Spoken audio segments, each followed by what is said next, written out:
साल 1528 कहा जाता है कि इसी साल अयोध्या में बाबरी मस्जिद को मुगल शासक बाबर के कमांडर मीर बाकी ने बनवाया। अयोध्या यानी कि भगवान श्री राम की जन्मभूमि। वो एक ऐसा दौर था जब राजनीतिक ताकत नॉर्थ इंडिया में हिंदुओं के हाथ में नहीं थी, लेकिन बावजूद इसके राम जन्मभूमि को लेकर हिंदुओं की आस्था को कोई भी कभी नहीं तोड़ सका। कहा जाता है कि अयोध्या में राम मंदिर पहले से ही था, जिसे भगवान श्री राम के पुत्र कुश ने बनवाया था, जिसे 5th BC में विक्रमादित्य ने दोबारा से बनवाया और इसे बाबर ने तोड़वाया, जिसके बाद उसी भूमि में मस्जिद को बनाया गया। उस वक्त कोई टेलीविजन, रेडियो, यूट्यूबर्स तो नहीं थे जिन्होंने एक आर्काइव के रूप में ये लिखा हो कि बाबर ने ही मंदिर को तोड़वाया, लेकिन कहा जाता है कि ये बात उस काल खंड में रहे लोगों के दिलों में थी, जो एक सिविलाइजेशनल मेमोरी बन गई। साल 1770 ऑस्ट्रिया के जेसुएट प्रीस्ट जोसेफ टीफन थालर ने यह लिखा कि अयोध्या में हिंदू और मुस्लिम दोनों ही प्रे किया करते थे और उस मस्जिद के अंदर कुछ पैसेज हिंदू पिलर्स पर बने गए हैं। साल 1853 से 1859 के बीच हिंदूज और मुस्लिम्स के बीच राम मंदिर या बाबरी मस्जिद को लेकर पहला दंगा होता है, क्योंकि उस वक्त सुन्नी मुस्लिम्स अयोध्या के हनुमानगढ़ी पर बने मंदिर को कहते हैं कि ये मंदिर मस्जिद को तोड़कर बनाया गया है। इन दंगों को रोकने के लिए वो सरकार बीच में आती है जो डिवाइड एंड रूल के लिए जानी जाती है, यानी ब्रिटिश गवर्नमेंट। और अंग्रेज फिर से करते हैं डिवाइड, इस बार जमीन को, ये कहकर कि इस पूरे लैंड पर अंदर के हिस्सों को मुसलमान यूज करेंगे और बाहर के पूरे हिस्सों को हिंदूज। साल 1885 में पहली बार यह मुद्दा अदालत के दरवाजे खटखटाता है। इस साल महंत रघुवीर दास बाहर के हिस्से में पूजा करने के लिए एक छत निर्माण की मांग करते हैं, यानी कि एक मंदिर ही बनाने की रिक्वेस्ट की जाती है।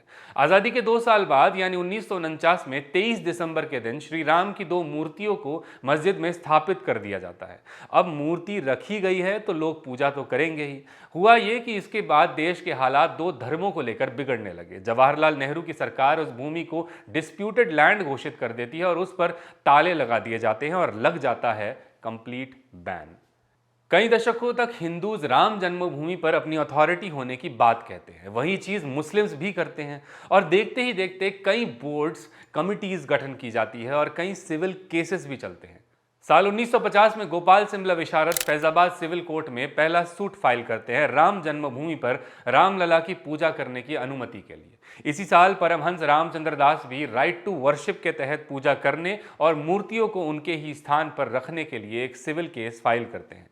फिर साल 1959 में महंत भास्कर दास के नेतृत्व में निर्मोही अखाड़ा एक केस फाइल करती है पूरे डिस्प्यूटेड एरिया के पोजेशन के लिए, उस एरिया में पूजा कराने के लिए। 1961 में उत्तर प्रदेश मुस्लिम सुन्नी वक्फ बोर्ड एक केस फाइल करते हैं बाबरी मस्जिद में नमाज पढ़ने की मांग करते हुए। दूसरी तरफ रिलीजियस ग्रुप्स भी अपनी तरफ से काम करने लग जाते हैं। विश्व हिंदू परिषद एक कमिटी फॉर्म करती है राम मंदिर निर्माण के लिए। सुन्नी वक्फ बोर्ड पूरे मस्जिद एरिया पर अपने मालिकाना हक को मांगते हुए केस फाइल करते हैं, लेकिन बैन तो अब भी लगा हुआ था, भूमि पर तो अब भी ताला ही लगा हुआ था। साल 1984 में विश्व हिंदू परिषद बिहार के सीतामढ़ी से दिल्ली तक श्री राम जानकी रथ यात्रा निकालते हैं और तब तक धीरे धीरे एक पॉलिटिकल पार्टी अपने झंडे गाड़ने लग जाती है, लाल कृष्ण आडवाणी के नेतृत्व में भारतीय जनता पार्टी। लेकिन उस वक्त के जनरल इलेक्शन में बीजेपी को लोकसभा में सिर्फ 2 सीट्स मिलती हैं और 2 साल बाद होता है कुछ ऐसा कि फिर से 2 धर्मों के बीच में दिक्कतें आने लग जाती है। 1986 में फैजाबाद कोर्ट डिस्प्यूटेड एरियाज में हिंदूज को पूजा करने की अनुमति दे देता है, तो मुस्लिम नाराज होकर बना लेते हैं बाबरी मस्जिद एक्शन कमेटी। साल 1986 में डिस्ट्रिक्ट कोर्ट या यूं कहे कि राजीव गांधी सरकार के ऑर्डर्स पर सभी लॉक्ड गेट्स को खुलवाया गया, जो कि हिंदुओं को खुश करना चाहते थे। लेकिन इस बात को लेकर मुस्लिम्स नाराज हो गए। वैसे ये डिसीजन राजीव गांधी सरकार ने शाहबानो केस के बाद लिया था। शाहबानो केस जो कि एक अहम मुद्दा बना भारतीय जनता पार्टी का अयोध्या में अपनी जड़ें मजबूत करने का। साल 1989 में रामलला विराजमान की तरफ से एक केस फाइल होता है एरिया के पोजीशन के लिए, लेकिन उसी साल राजीव गांधी ने विश्व हिंदू परिषद को राम जन्मभूमि के नज़दीक एक दूसरी जगह पर मंदिर के शिलान्यास के ऑर्डर दिए। लेकिन तब लाल कृष्ण आडवाणी ने अयोध्या राम जन्मभूमि को आम चुनाव में एक इंपॉर्टेंट मुद्दा बनाया। साल 1990 में एल.के. आडवाणी ने गुजरात के सोमनाथ से एक रथ यात्रा की शुरुआत की, राम मंदिर को लेकर जनता के सपोर्ट को और बढ़ाने के लिए। लेकिन नतीजन देश में टेंशन का माहौल बन जाता है और लाल कृष्ण आडवाणी को गिरफ्तार कर लिया जाता है बिहार के समस्तीपुर में लालू प्रसाद यादव की सरकार के ऑर्डर्स पर।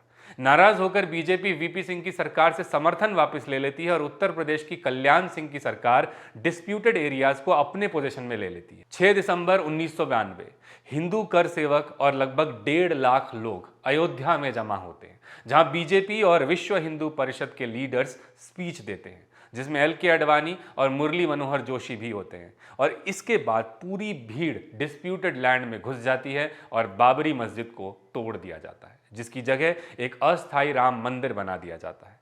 जिसके बाद पूरे भारत में अलग अलग शहरों में दंगे होते हैं। 2000 से भी ज़्यादा लोग इसमें मारे जाते हैं और इसमें हिंदू और मुसलमान दोनों ही होते हैं। और इन सब की जांच करवाने के लिए 16 दिसंबर 1992 को लिबरान अयोध्या कमीशन को फॉर्म किया जाता है। उस वक्त की नरसिम्हा राव की कांग्रेस सरकार ने अयोध्या मामले को सुलझाने के लिए एक प्रपोजल तैयार किया, जो बनाना चाहते थे राम मंदिर, एक मस्जिद, एक लाइब्रेरी और एक म्यूजियम। लेकिन इसका विरोध किया भारतीय जनता पार्टी ने। साल 2002 में अटल बिहारी वाजपेयी की बीजेपी गवर्नमेंट पावर में आ जाती है और वो बनाते हैं एक अयोध्या विभाग, जो कि हिंदू मुस्लिम के बीच बातचीत करके एक सॉल्यूशन निकाल पाएगा।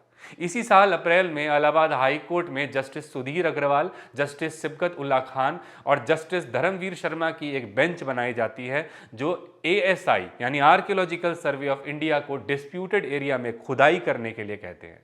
साल 2003 को ASI की तरफ से एक रिपोर्ट पेश की जाती है, जो एविडेंसेस के आधार पर यह प्रूफ करती है कि बाबरी मस्जिद को जहां तोड़ा गया वहां 12वीं शताब्दी यानी बाबर के राज से भी कई साल पहले एक मंदिर था और 1528 में वहां एक मस्जिद बनवाई गई। हालांकि बीच के पीरियड में कोई भी एविडेंसेस नहीं मिले, लेकिन मुस्लिम लोगों ने इसका पूरी तरह से विरोध किया। 17 सालों बाद 2009 में लिबरान कमीशन की रिपोर्ट आती है, जिसमें 68 लोगों को बाबरी मस्जिद डिमोलिशन के लिए दोषी बताया जाता है। और इसमें कई लीडर्स जैसे अटल बिहारी वाजपेयी, लाल कृष्ण आडवाणी, मुरली मनोहर जोशी, कल्याण सिंह, प्रमोद महाजन, उमा भारती, विजय राजे सिंधिया, गिरिराज किशोर, अशोक सिंघल, बाल ठाकरे और KN गोविंदाचार्य के नाम भी शामिल होते हैं। 30 सितंबर 2010 इलाहाबाद हाई कोर्ट में सुनवाई होती है और पूरे 2.77 एकड़ डिस्प्यूटेड लैंड को 3 भागों में डिवाइड कर दिया जाता है, निर्मोही अखाड़ा, सुन्नी सेंट्रल वक्फ बोर्ड और रामलला विराजमान के बीच में। राम मंदिर का पहला हिस्सा यानी मूर्ति वाला हिस्सा दिया गया रामलला विराजमान को, सीता रसोई, भंडारा और राम चबूतरा मिला निर्मोही अखाड़ा को और बचा हुआ हिस्सा मिला सुन्नी वक्फ बोर्ड को। लेकिन तीनों ही पक्ष सुप्रीम कोर्ट तक पहुंच जाते हैं, जो कि 9 मई 2011 को इलाहाबाद हाई कोर्ट के इस डिसीजन पर स्टे लगा देता है। साल 2016 फरवरी सुब्रमण्यम स्वामी राम मंदिर निर्माण के लिए सुप्रीम कोर्ट में केस फाइल करते हैं और इस बार देश के प्रधानमंत्री होते हैं नरेंद्र मोदी। और 2017 में हिंदू युवा वाहिनी के फाउंडर योगी आदित्यनाथ उत्तर प्रदेश के मुख्यमंत्री बनते हैं। 2019 में चीफ जस्टिस रंजन गोगोई की लीडरशिप में सुप्रीम कोर्ट में इस विवादित भूमि को लेकर सुनवाई के सिलसिले शुरू होते हैं। इसमें जस्टिस गोगोई के साथ justice Sharad Arvind Bobde, justice DY Chandrachud, justice Ashok Bhushan और जस्टिस S अब्दुल नज़ीर शामिल होते हैं। 8 मार्च 2019 को सुप्रीम कोर्ट कहता है कि एक कोर्ट डायरेक्टेड मीडिएशन के थ्रू इस डिस्प्यूट का सॉल्यूशन निकाला जाए और इसके बाद सुप्रीम कोर्ट में 6 अगस्त से 14 अक्टूबर तक 40 दिनों की हियरिंग चलती है। 16 अक्टूबर 2019 को एक सरप्राइज आता है मुस्लिम पक्ष के कुछ लोगों द्वारा, जब वे सुप्रीम कोर्ट को इन्फॉर्म करते हैं कि वे सारी अपील, सारे लैंड क्लेम्स वापस लेने को तैयार हैं अगर सुप्रीम कोर्ट ये गारंटी दे कि देश की सभी प्लेसेस ऑफ वर्शिप को प्रोटेक्शन दी जाएगी। और फिर जिस निर्णय का सभी को इंतजार होता है वो आता है 9 नवंबर 2019 को, जब सुप्रीम कोर्ट डिसीजन देता है राम मंदिर के निर्माण के लिए। साथ ही कोर्ट 5 एकड़ लैंड यानी कि राम जन्मभूमि से भी दुगना लैंड मुस्लिम पक्ष को देते हैं एक दूसरी जगह पर। 5 अगस्त 2020 को श्री राम जन्मभूमि में राम मंदिर निर्माण के लिए भूमि पूजन होता है प्रधानमंत्री नरेंद्र मोदी के हाथों, और फिर शुरुआत होती है भव्य राम मंदिर निर्माण की।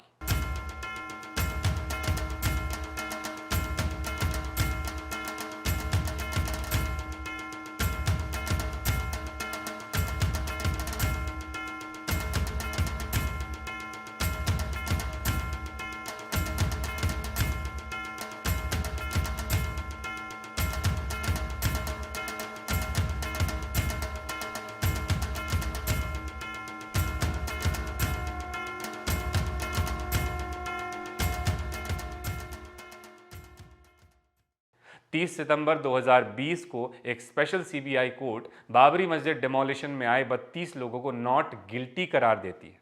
और अब 22 जनवरी 2024 रामलला की प्राण प्रतिष्ठा का दिन, श्री राम की 51 इंच की एक मूर्ति को मंदिर के गर्भगृह में स्थापित किया जाता है, जिसे बनाया गया है मैसूरू के एक मूर्तिकार अरुण योगीराज ने। आज पूरे भारत में अलग अलग जगहों पर सेलिब्रेशन का माहौल है, एक खुशी की लहर है। लगभग 500 सालों का इंतजार जो कि अब पूरा हो चुका है।